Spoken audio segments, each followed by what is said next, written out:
Hi, welcome to StitchingDeb. Welcome back to StitchingDeb if you've been here before. Hopefully this is the last episode of Breaking Bad Sewing Habits. If anything, you guys, this is definitely teaching me a few things about myself. Number one, I'm a dreamer. I'm forever imagining great things with my sewing, right? I make something and it's amazing, beautiful. I think, well, my goodness, I need 6 more made. So then I get the fabric, I do cutting, I set aside 6 more projects that I never get back to. So, oh my goodness, I am very sorry about that rattle, but I do dream. I dream of sewing greatness. That's okay. It's nice to be a dreamer, but I also have to be a doer. I have got to get to these projects. Today will be the most embarrassing of the 3. Yes, I would love to not have as many projects to talk about today as I do.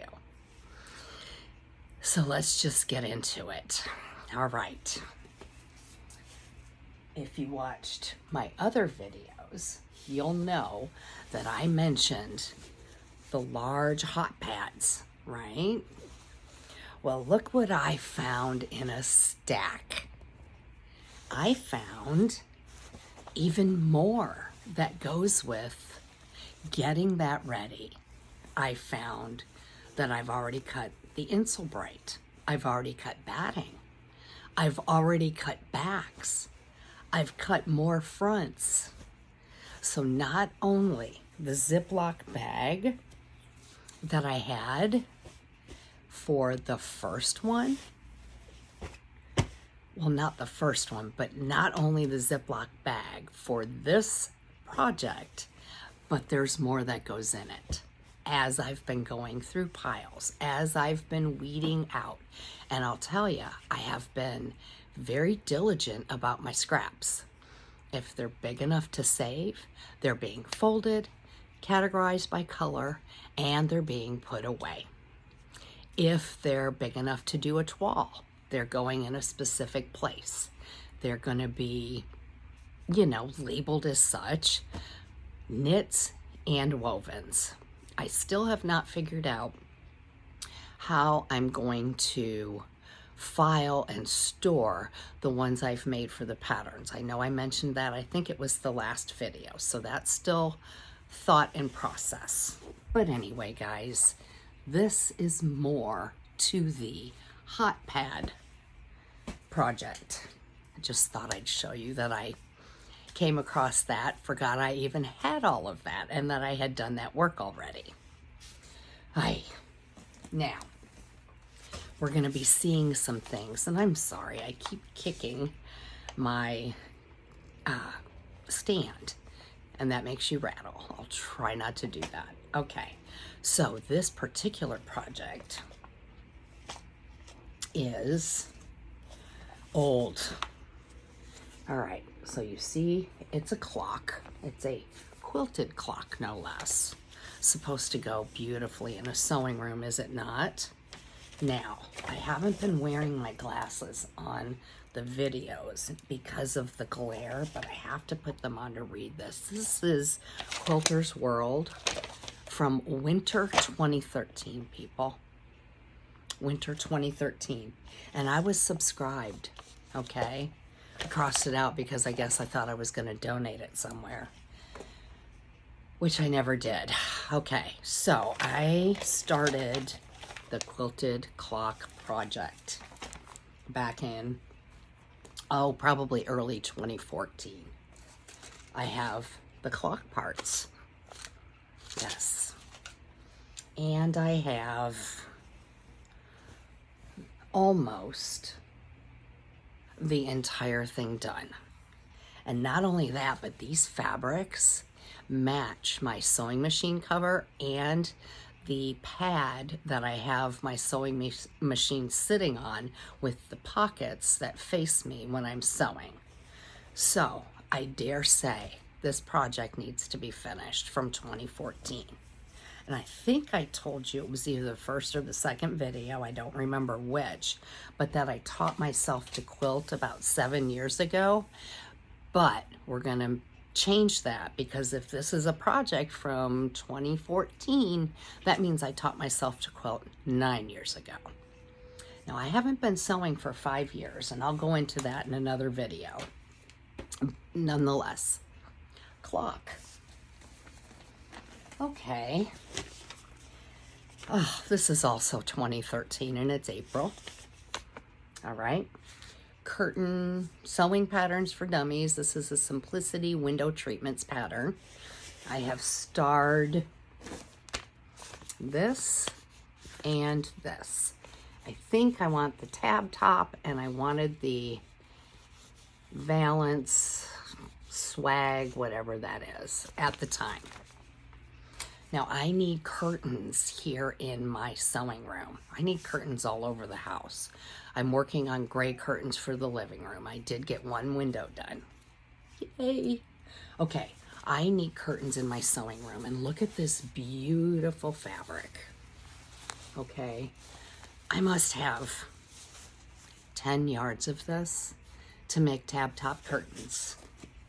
And I've also got with it this beautiful fabric, which is, I guess, kind of like a brocade maybe.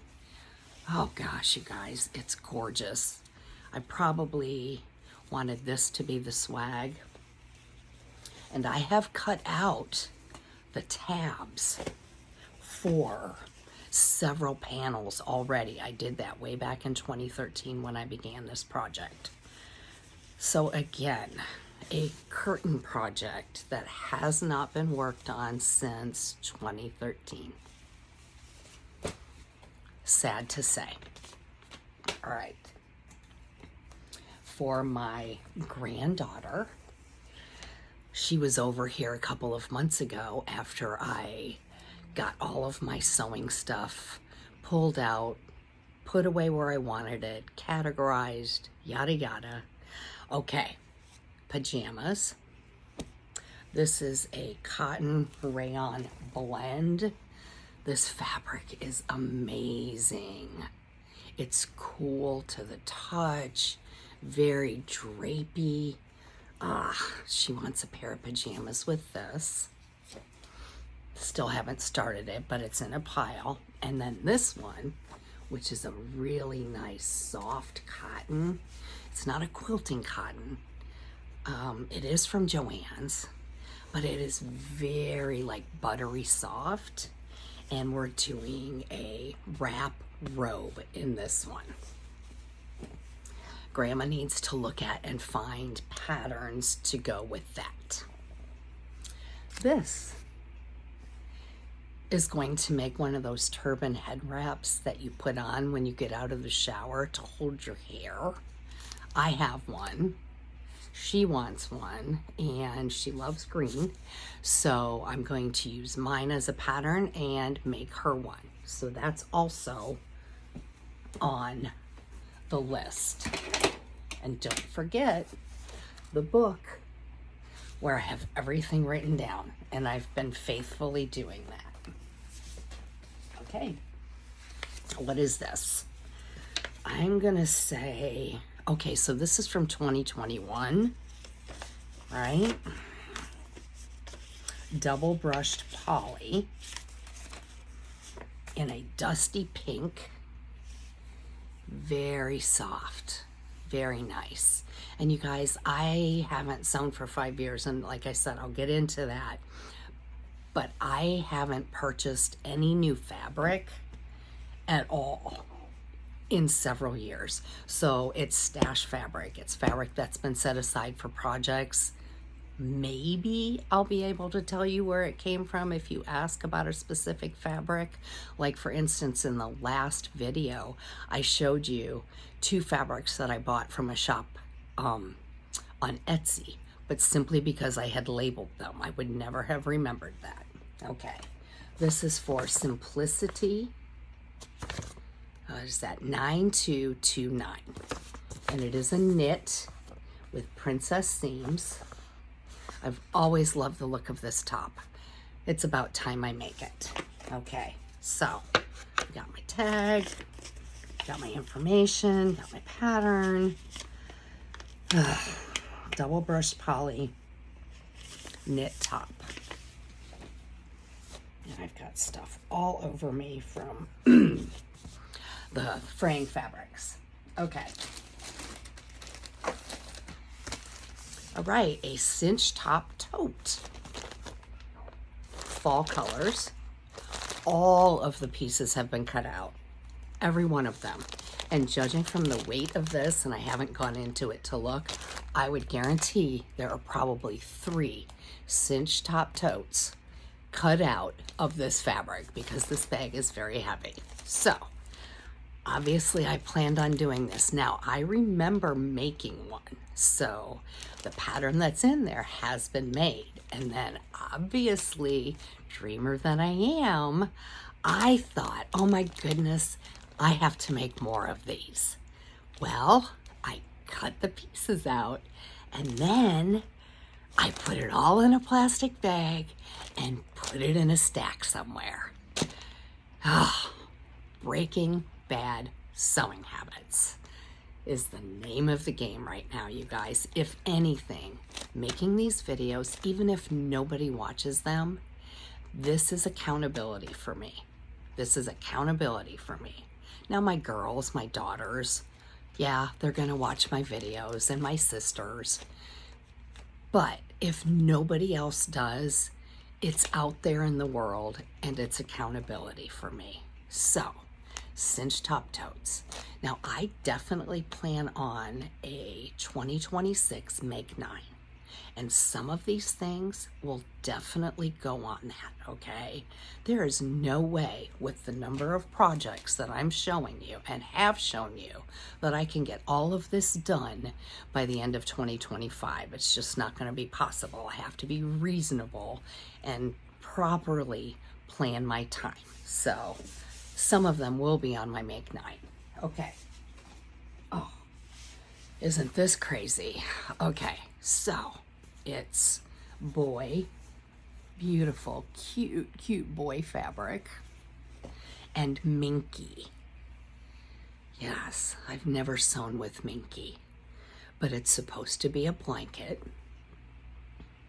a little boy's blanket.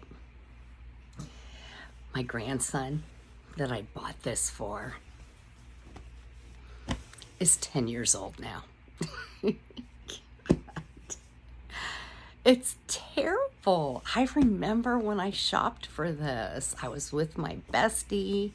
We were in a brand new quilt shop that we found just when I lived in Indiana. And I remember shopping and finding this. I found the fabric, I found the minky, and I had such high hopes for making him a little blanket.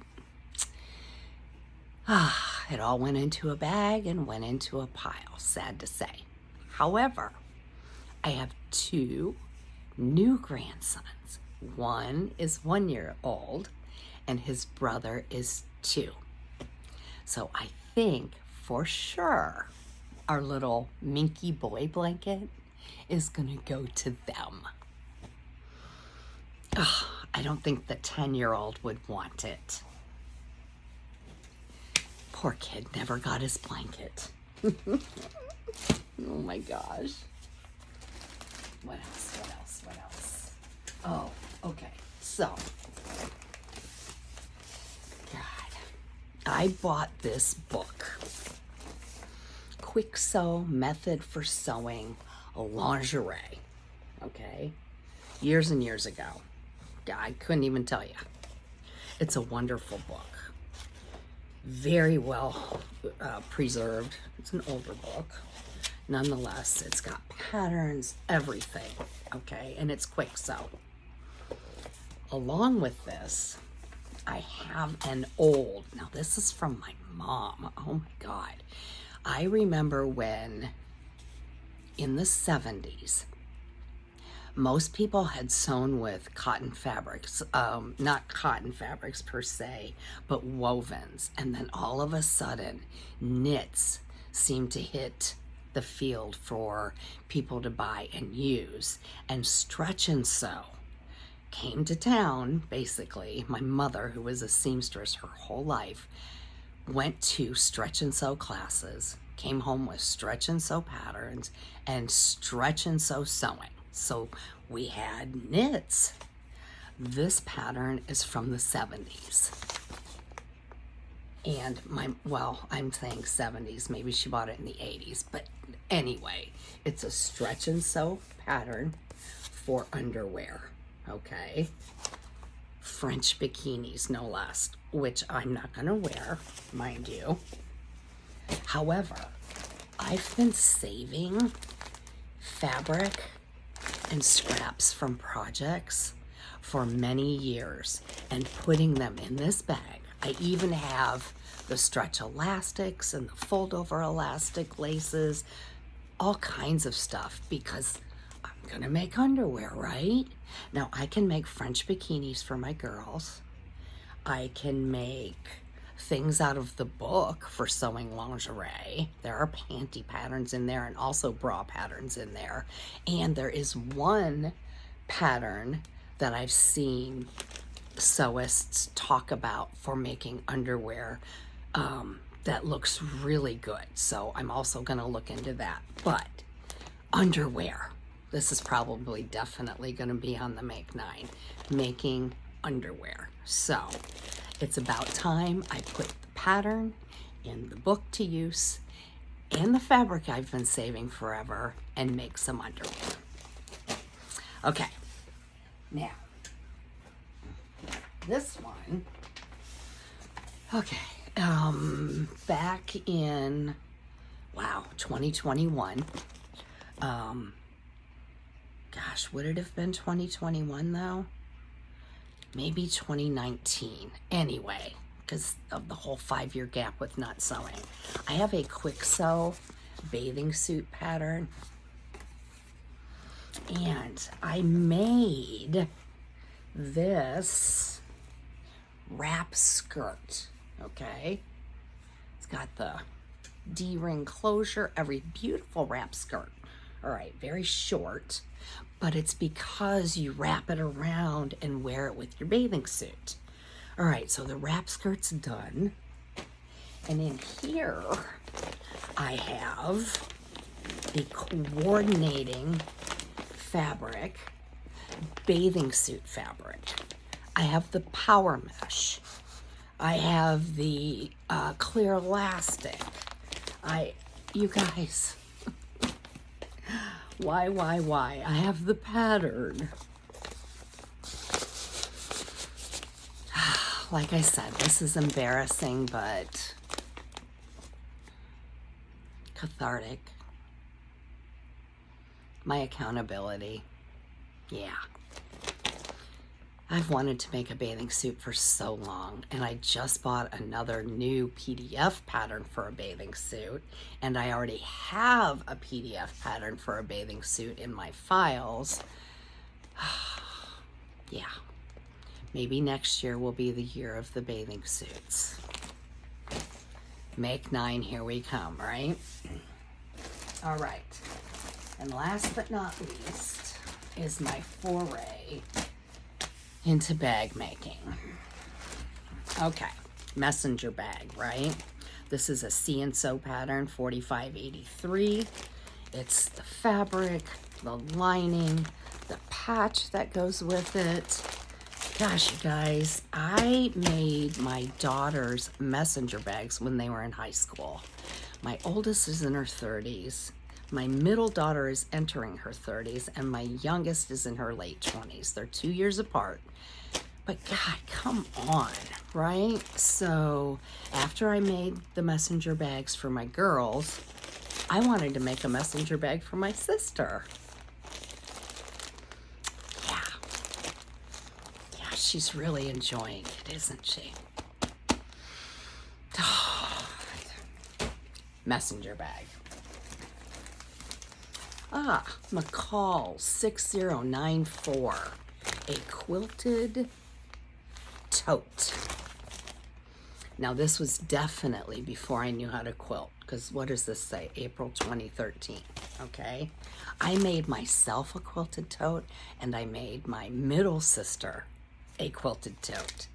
And then I cut out and even embroidered my initials on, see the star?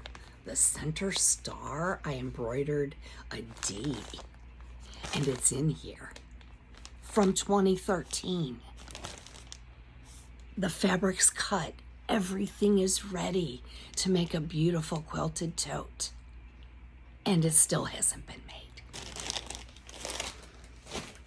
Are any of you like this? I can't imagine people are actually like this. This is crazy. Okay, now Simplicity 2515. It's so easy. I love this tote, and I have always loved this tote. Now they used patent leather and, you know, a kind of like a houndstooth, but I have the pattern. I have the fabric. I have the faux leather.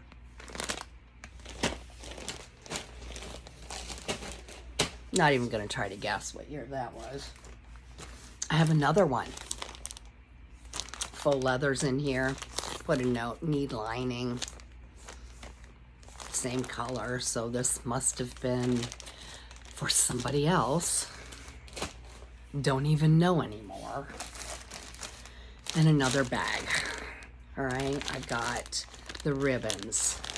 I've got all the fabrics, the fabric quarters, the pieces of fabric. I don't even know what pattern I had in mind for that one. Okay, that's it. Like I said, embarrassing, but it's a kick in the pants. It is a true eye-opener to know and think that between the 3 videos, I don't even want to put a number on how many things I've shown you, how many things I've planned to do and didn't do. Gosh. Anyway, I will say one thing. In the last video, I mentioned that I'm going to do, gosh, if I can just remember the challenge. And I told you I was going to do the Jurassic coat, and that I was going to cut or tape together my pattern and cut it out. I did. I did not let the day end without having done it. So yay for me for saying I'm going to do something and actually doing it when I'm supposed to, or was supposed to have done it. Okay, one big step in the right direction, right? If anything has been taught to me about all of this craziness, it's, I don't follow through. I do not follow through. And I don't want to be that kind of seamstress. I want to follow through. I make plans.